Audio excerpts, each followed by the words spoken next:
out 80 kcs or more of the band with that jamming. Hey, Tommy, what are you going to do? Oh, Crystal?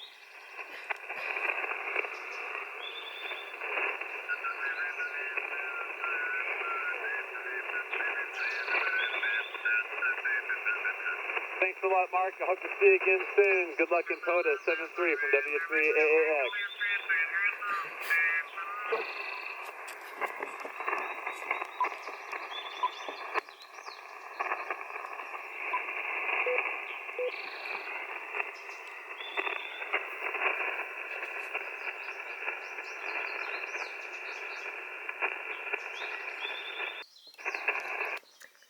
This says Whiskey 4 Kilo Kilo Yankee.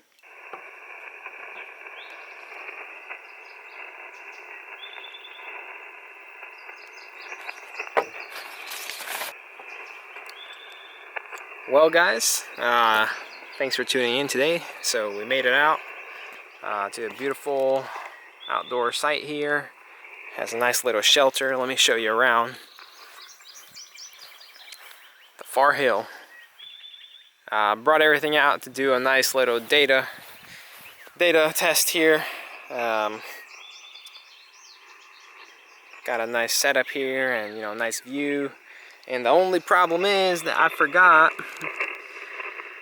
to check the battery on the tuner and I don't have the cable to charge it. Let's try 20. I've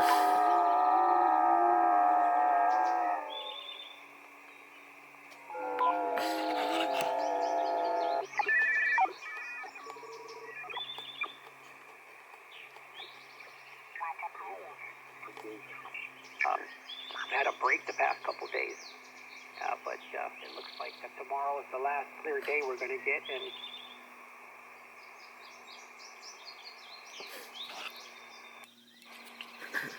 This is Whiskey 4 Kilo Kilo Yankee. Yeah, so as you can see guys, the SWR is really high, so the antenna that we are using here is a homebrew antenna. So it's actually by K6 ARK portable radio. So K6 ARK, he's the one who shared this design on his YouTube channel. So it's just a end-fed random wire, I guess. But now mine looks very, very poorly made. His is much better. But essentially what it is so that's a tiny, tiny 9-to-1 unknown there. And it's literally just a piece of wire and a BNC connector. And this is just, it's all cast into a... just in some epoxy to hold it all together, but it's very fine. It's a little bit light, it's pretty lightweight, and honestly it's a little bit fragile, but I mean it weighs literally nothing. I have my battery, I have my solar panel, I have everything. The only thing I don't have is a USB-C cable to charge the tuner. So I had it in the box and I literally took it out just to get rid of some extra weight. So that's that.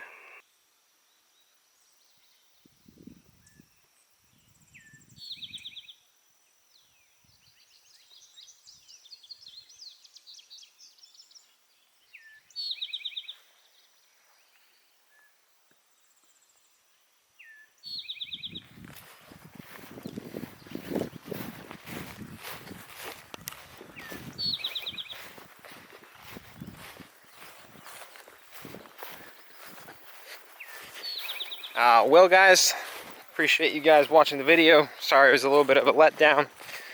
I guess that's exactly why we actually get out here and practice this stuff, right? I know we've seen other videos of other people going out there and everybody forgets one little thing, or something breaks or something doesn't work out as planned, and that's actually perfect, because that's exactly how we get to practice. That's exactly how we learn, to make checklists. We learn which things are 100% necessary, no matter how much weight you're trying to shed or whatnot, Truth is, USB-C cable wouldn't really have saved me that much weight. The only reason I took it out is because it was in another pouch that had more things in it. And I was just like, you know what, I won't be needing that today, so I took it out.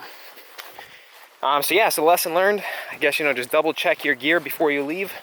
Make sure everything is ready to go. Fortunately, I'm not too far from the house. I'm, only about 30-20 minutes away, so we can give it another shot maybe tomorrow or something like that. But you know, I just got to reiterate, that's exactly why we get out here and, you know, and do tests like this, dry runs kind of. The goal was to come out here and, you know, I am working on setting up my Raspberry Pi to run all these data modes with the IC705, but I've just been having the hardest time getting Winlink set up on the Raspberry Pi. So I am using KM4ACK's Build the Pi script, which is amazing. It's absolutely great. It runs beautifully. You know, like I paste 2 lines of code into the terminal, hit enter, and that's it. It'll set everything up. I mean, every possible software you could ever need. The only thing is that it uses pat menu for Winlink, and it's a little bit tricky to set up unless you're very familiar with it, which I'm not. So like I've been running WSJTX, JS8 call, you know, MMS TV, everything on the Raspberry Pi, and it's been working out great. But like I said, the only thing is just that pat menu. You know, I think Jason has it set up or configured so that whenever you, oh, look at that deer over there. Well, let's go see if we can catch the deer.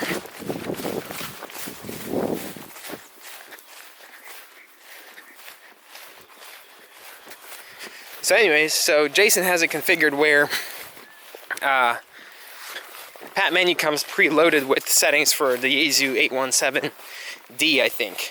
And everything else is just, you know, if you want to configure it with any other radio, you have to be pretty familiar with it, which I'm not. And so I just have not been able to set it up with pat menu, and therefore I can't run Winlink. So today I brought out just my laptop, and I was going to try to get establish a Winlink connection out here and get an email out. Now I think Winlink is probably one of the best MCOM tools there is for the ham radio operator. And the logic behind that is that you can use modes like JS8 call or, you know, just single sideband voice to communicate with other ham radio operators. But the truth is, if there's ever a scenario or situation where we actually have to use our ham radio equipment to operate for whatever reason, like in a legit situation, there's not going to be too many people that are either familiar with equipment or, you know, it might be a localized emergency or disaster or whatnot. And therefore, everybody knows how to use email. That's the great thing about Winlink, is that it integrates in with, you know, regular old, any email client, really.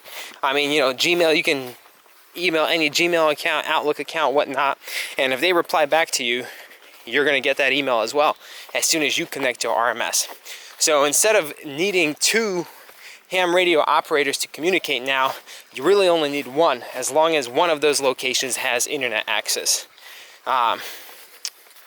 Yeah, so that's my thoughts on Winlink. I think Winlink is a great tool for MCOM and just, you know, getting ready for any kind of scenario really where there might be a localized emergency or disaster.